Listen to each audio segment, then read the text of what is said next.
Bienvenue sur le podcast de Philippa. On plonge aujourd'hui dans le monde des chabots. Ah, les chabots! Ces intelligences artificielles qui Ah, nous fascinent, hein, absolument. mais qui pourraient bien, hein, on en parle aujourd'hui, Oui, souffrir de quelque chose qu'on appelle oui. la démence numérique. C'est ça, une étude britannique le suggère. Exactement, on va décortiquer ensemble Ouais. cette étude-là. Publiée dans le British Medical Journal. Exactement, pour voir ce qu'elle révèle sur tous ces chatbots. ChatGPT, Gemini et d'autres. Tout à fait. Ce qui est frappant, c'est la méthode utilisée. Hmm. Les chercheurs ont soumis les chabots au MOSA, Ah oui, au ça. un test cognitif standardisé, Oui, je connais. pour évaluer les fonctions cognitives Hmm. chez les humains, souvent pour détecter des troubles, Oui. comme la démence. C'est fascinant de voir ce test à appliquer Ouais.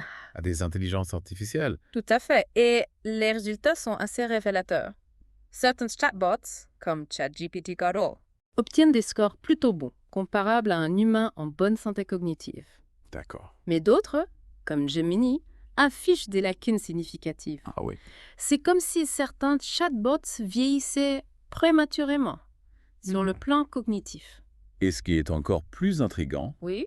c'est que ce ne sont pas seulement les scores qui comptent, Non. mais aussi la manière dont ils échouent Exactement. au test. On observe des difficultés dans des domaines spécifiques, D'accord. les tâches visuospatiales ou les fonctions exécutives. Par exemple, dessiner une horloge Oui. ou relier des chiffres et des lettres dans l'ordre. Ah oui. Problématique pour plusieurs chatbots. Ce sont justement des difficultés qu'on retrouve Oui, chez des personnes souffrant de troubles cognitifs. exactement. L'analogie avec la démence humaine Oui, est assez troublante. tout à fait. Et ce qui est intéressant, c'est que cette démence numérique pourrait ouvrir des perspectives inédites pour la recherche médicale. Ah ouais, j'ai lu un truc là-dessus. L'idée d'utiliser les chatbots comme des patients virtuels. Explique-nous ça. Imaginez des intelligences artificielles qui présentent des signes de déclin cognitif, un peu comme des patients humains. On pourrait les utiliser pour modéliser et étudier ces troubles, tester des traitements sans les contraintes éthiques Oui. et les risques liés à l'expérimentation sur de vraies personnes. C'est une idée assez révolutionnaire. On pourrait observer comment la cadémence numérique évolue. Oui, Tester différentes approches pour la ralentir, voire l'inverser. tout à fait. Ça pourrait nous donner des pistes précieuses pour la recherche sur la démence humaine. Exactement. On pourrait comparer l'efficacité de différentes interventions sur ces cas patients virtuels. Oui. Affiner les diagnostics. D'accord.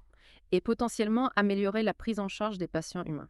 Bien sûr, les chatbots ne remplaceront jamais complètement l'interaction avec de vrais patients. Mais ça ouvre un champ d'exploration immense pour la recherche médicale. Absolument. Et ça montre que même avec leurs limitations, les chatbots peuvent jouer un rôle important dans la recherche scientifique. Parlons un peu plus de ces limitations. Oui, l'étude mentionne des difficultés spécifiques des chatbots face à des tâches complexes. Oui, on a évoqué le dessin d'une horloge, mais il y a d'autres exemples intéressants. D'accord. Prenez le test de Stroop, par exemple. Le test de Stroop, rafraîchissez-moi la mémoire.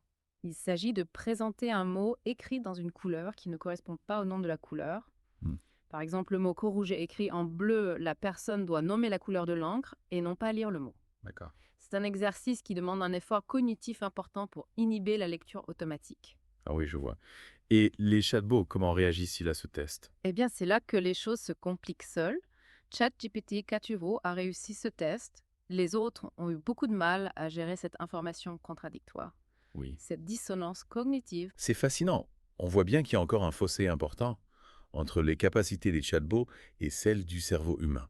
Oui, on peut imiter le langage, la conversation, mais reproduire la complexité du raisonnement humain, c'est une autre paire de manches. Ça remet en question, du coup, Oui. l'idée que les chatbots pourraient un jour remplacer les professionnels de santé, les médecins, les psychologues. Tout à fait.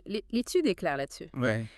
Les chatbots peuvent être des outils précieux pour certaines tâches, comme l'analyse de données médicales ou l'aide au diagnostic, Oui. mais ils ne peuvent pas remplacer l'expertise, le jugement et l'empathie d'un humain. C'est un rappel important. Ouais. L'intelligence artificielle a un potentiel énorme, Oui, mais faut rester réaliste oui. quant à ses limites actuelles. Et justement, c'est en explorant ces limites qu'on peut faire progresser la recherche. En D'accord. comprenant les points faibles des chatbots, on peut non seulement améliorer leur conception, mais aussi mieux comprendre le fonctionnement du cerveau humain. On pourrait dire que l'étude de la démence numérique chez les chatbots Oui. nous éclaire sur notre propre intelligence. Exactement. Et si on pousse la réflexion plus loin, une question se pose. Oui. Cette démence numérique est-elle inévitable pour les chatbots? Ou est-ce un signe qu'on doit repenser la façon dont on conçoit l'intelligence artificielle? C'est une question fondamentale. Est-ce qu'en cherchant à imiter le cerveau humain, on reproduit aussi ses faiblesses? C'est ça? Faut-il explorer d'autres voies, d'autres modèles d'intelligence artificielle? C'est une piste à explorer, absolument. Et c'est peut-être là que se trouve la clé pour créer une IA plus robuste, plus adaptable, et pourquoi pas plus humaine dans le bon sens du terme. En tout cas, cette étude nous invite à réfléchir sur la nature même de l'intelligence, qu'elle soit humaine ou artificielle. Oui, Une réflexion essentielle pour l'avenir de l'IA et de notre société. tout à fait. C'est sur cette note qu'on conclut notre exploration. Oui. Des chabots et de la démence numérique? N'hésitez pas à nous faire part de vos réflexions Absolument. et à vous abonner à notre chaîne YouTube. Merci beaucoup.